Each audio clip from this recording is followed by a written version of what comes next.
El origen de la historia es considerado como el momento en el que el ser humano logró capturar para siempre sus vivencias, experiencias y acontecimientos por medio de la escritura.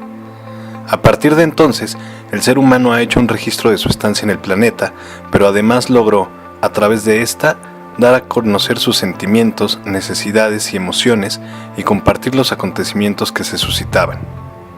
De esta técnica nació el periodismo y la información compartida, cuya evolución llevó a los primeros rotativos a buscar que sus representantes estuvieran en el lugar preciso, en el momento oportuno, o lo más cerca que se pudiera de este.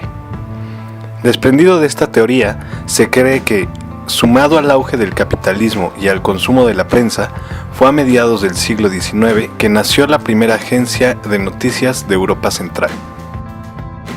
Fue durante el siglo XX que nació la agencia EFE, en 1939, en España, que actualmente cuenta con 3.000 periodistas de 60 nacionalidades en más de 180 ciudades de 120 países.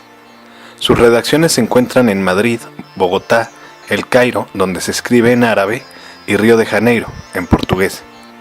Hace 60 años, EFE nació como la primera agencia en español y la cuarta mundialmente más importante, y aunque está vinculada directamente al ministro de Hacienda y Administraciones Públicas de España, al ser una empresa pública cuya titularidad corresponde a la Sociedad Estatal de Participaciones Industriales, sus contenidos son imparciales, creíbles e inmediatos. Mediante textos, fotografías, audios, videos y multimedia, la institución genera casi 3 millones de noticias, las cuales llegan a 2 millares de medios de comunicación en el mundo. Tan solo en nuestro país, EFE envía la información mediante cables al segundo diario más grande, El Universal, y a varios medios impresos de radio y televisión más. No es casualidad que la agencia ocupe más del 40% de la información de América Latina, surtiendo a 365 periódicos y más de 250 emisoras y unos 50 medios en línea. Además, fue de las primeras agencias en impulsar datos especializados en medio ambiente y en ciencia, y cuenta con EFE Verde y EFE Futuro, sus plataformas globales de periodismo científico y medioambiental.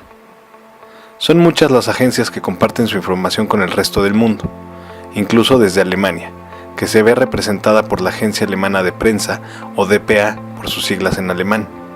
Esta institución nació en 1949 en la ciudad de Goslar, apenas 3 meses después de que se proclamara la República Federal Alemana.